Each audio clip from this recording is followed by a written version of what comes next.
very, very difficult to stop them from doing it. And I think what he'll do probably is a gateway in main base with this. That's really good. It seems like it's hard to cheese against this. All one-on-one maps in StarCraft 1 have one gas geyser that points towards the entrance and another that doesn't point towards it, except for Destination, in which case they're both on the top. Yeah. I've always been a little bit surprised by that because with being able to come in, and by the way, that's why this SCV comes out, is to see if he can get a glimpse of this ahead of time. Is he going to get it in time? He will not. Yeah, that's actually... This is actually quite bad for Light. Sad, yeah, because he literally, like you said, sent that SCV out to see if this was going to happen, and maybe it came just slightly too quick. We saw his minerals were not quite there. Now, there's... here's the funny thing, right? Offensive gas... Don't tell other Protosses this, but when you offensive gas, if you're also proxy gating or something, that's actually, in my opinion, what Terran wants. Really? Yeah, because you can do things like go 2 gateway against that, or two barracks, sorry, and actually get out and do some damage, right? You can push out and kind of screw them up. Whereas in a situation like this where the gateway's in the main base, your gas is just stolen, that's it. And anything to stop ranged Dragoons from hitting a bunker is so late. It's so far away, and this is a flat map, right? So no matter what, they are just going to have ranged Dragoons at your door really quickly, and there's not a lot of recourse. Like, you could try to build a second barracks and rush them, but, I mean, unless you already have an SCV on the map near their base to build that second racks, it's probably not going to work. It's too far of a travel distance. You can't punish anything that they've done. It's a very strong... As far as offensive gas goes, in my opinion, this is the strongest way to do it. So you don't like the proxy gateway into gas, and then because you're delaying them, is it just that the cost of the pylon and the gateway adjacent to the main causes too much catch-up time? Well, that means they're going to be making Zealots, right? And here they're forcing you to make Marines, and and you're going to have a good SimCity no matter what. Now, so you have a lot of options. You're going to defend against those Zealots, whereas if they are doing a more moderate build like this, then... You know, they have a lot more options. Like, for instance, he sees his probe was there. He sees there's no second barracks or anything. He can actually just go into a Nexus, and you can't do anything about it, you know? Yeah. So it gives Protoss a lot more options, in my opinion, whereas the other one, you're just trying to kill someone that's not good. So I actually have not been gas stealing at all lately. So Look at you. I know. Mr. Virtue Protoss over here. I had to virtue signal to everybody that's watching right now. So I'm going to ask you this instead of trying to speculate here. What is the next step for the Protoss that you find to be most exploitative on this? I mean, do you want... Because in my head, I would think I want to tech into Reavers eventually here because there should be less tanks out. Or is it just you want to tech up and get more gateways and rely on the fact that the factories are later overall? Well, I think you want to go ranged Dragoons and pressure the front a little bit, and I think it's totally fine to go into Reavers. The thing is, the Terran almost has to go for Engineering Bay. And when they pretty much have to go for Engineering Bay, and especially if they go siege with that, taking a third Nexus is so strong. Like, as soon as you see a turret, that third Nexus needs to be going down because the turret is the least offensive thing you can see early game from Terran. If they have a turret, that's because they're not sure what you're doing, or they are sure what you're doing. Either way, they can't really attack you because it's something that flies or something that's cloaked. So in this case, we have the Nexus finishing up here. And it's going to be Dragoons with range coming out. There is one Zealot here to kind of mix in. It's pretty common nowadays to get one Zealot if you're against Protoss or Terran. Just because for micro purposes, it is a much greater complexifier overall. And there's a lot more little tricks you can do with that. So we have the first factory coming down and the second factory shortly after that as the tech from Terran is coming out a little bit later. Yeah, this will be very interesting to see how they both bend around with this build, because this is very much already in the freestyle range because of the opening. There's not exactly fixed builds. There's general ideas basically of what you do in these situations. But for instance, right now it looks like Light is mostly treating this like a gasless expand, which obviously it is a gasless expand in this case. But yeah, going into the quick 2 factories, very likely to see him get some Vulture upgrades and try to be on the map a bit. Whereas with Rain, we're not entirely sure yet, right? He has 2 gates. It's the only tech I've seen. So let me pick your brain a little bit more here now. Oh, hold on a second. Oh, he's going to run the Zealot in here to scout. I absolutely love this. Yeah. Tanks a bunch of damage with the Dragoon shields. Look at that. Pulls it back. Sees the 2 factories. Ooh, 4 factory, and he forced to cancel there because a 4 factory push is pretty. It's deadly. Really strong. Yeah, I mean, you can barrel through there and really punish.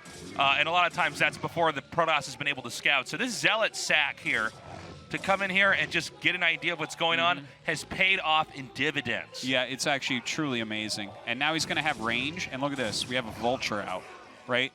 Where's Siege Mode? If he's going 4 fact, his Siege Mode is very, very late. He's going to spend a lot of time repairing this bunk.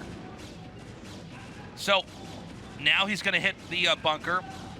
Now, for the layman, they might look at this and say, yeah, but I mean, don't the SCVs just repair? What does this do? That's a lot of SCVs not mining, and that's a lot of money going into repair. Yeah, repair is more expensive than people think it is. Yeah. Look at this. With 2 more Dragoons coming up, if he snipes this first siege tank, that could put him in a position that it is very difficult for Light to fight his way out of. This barracks is very intentionally positioned to interfere with the AI actually hitting the bunker, by the way. It's actually a really cool little trick because it's hard to get the Dragoons exactly in range where you want them to be. And it doesn't look like Terran's going to overextend with his tank. So he knows that if he loses that tank, the game might just kind of end. Okay, so siege mode's done here. He'll get 1 shot. Beautiful placement. Beautiful placement. Oh my god. Oh my god, this is such a good trick here. Okay, I don't know if that was really worth it, but... Well, that was one of those moves where you pull your SCVs back, assuming they won't do that, because there's no way that should ever work, and we see that it does not work. But that was scary for a moment. Yeah, I suppose if that bunker's not remade, because a lot of times you don't put the Marines in with a push, because you want to have something there to deal with counterattacks when you are pushing. Maybe having that destroyed is more handy in the long run.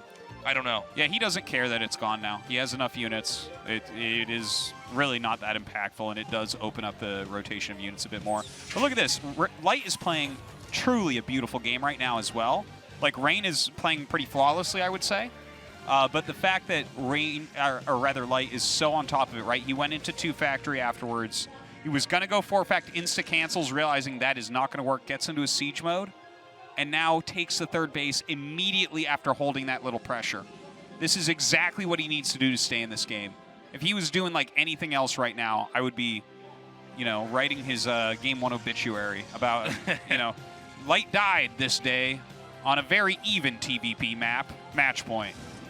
Now, and I would post that to the Onion. Now, we have something pretty unique here tech-wise from Rain. He went for Reaver tech.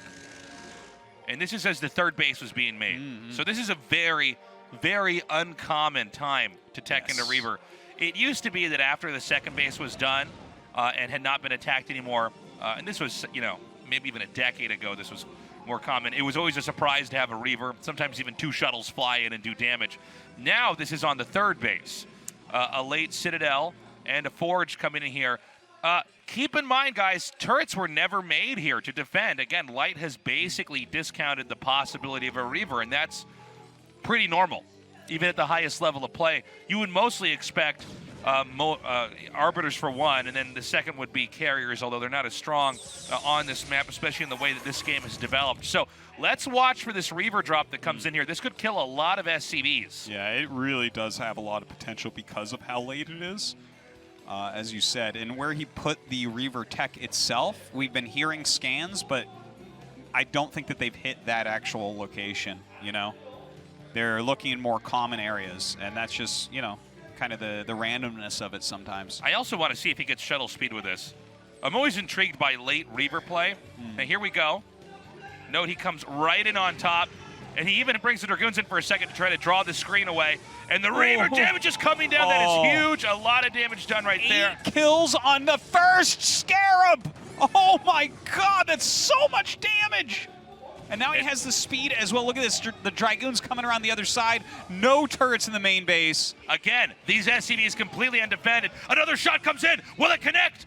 It got hooked over there on top of the command center. Meanwhile, the Dragoons are going to try to push in here. These siege tanks, very well placed, will drive that away. Yeah, those are beautifully placed depots as well. That actually saved the day, those depots. Now, although Terran survives, this did delay the much more important late game tech for Protoss, Arbiters, or Carriers. So, yes, SCVs were killed, but can Rain can he manage to navigate this to the proper lead? We see the Arbiter tech is coming.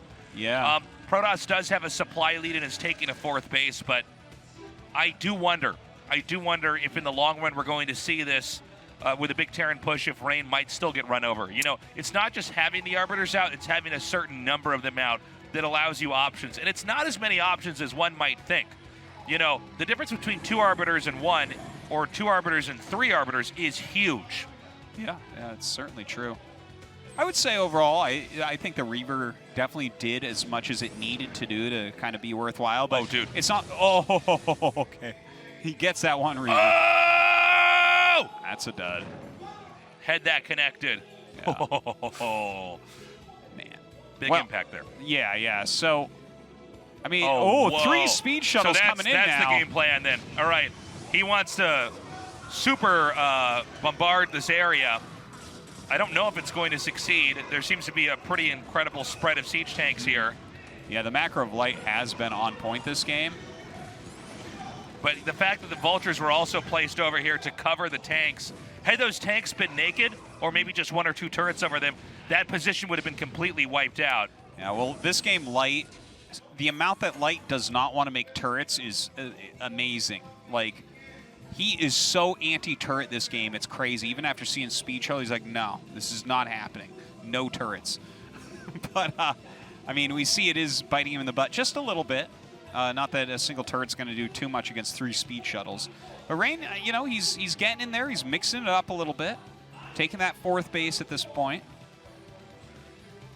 Okay, so some more vultures come up here, beginning to hit this location in the bottom right. This was a fresh expansion that was just taken. Now, hitting these probes is huge.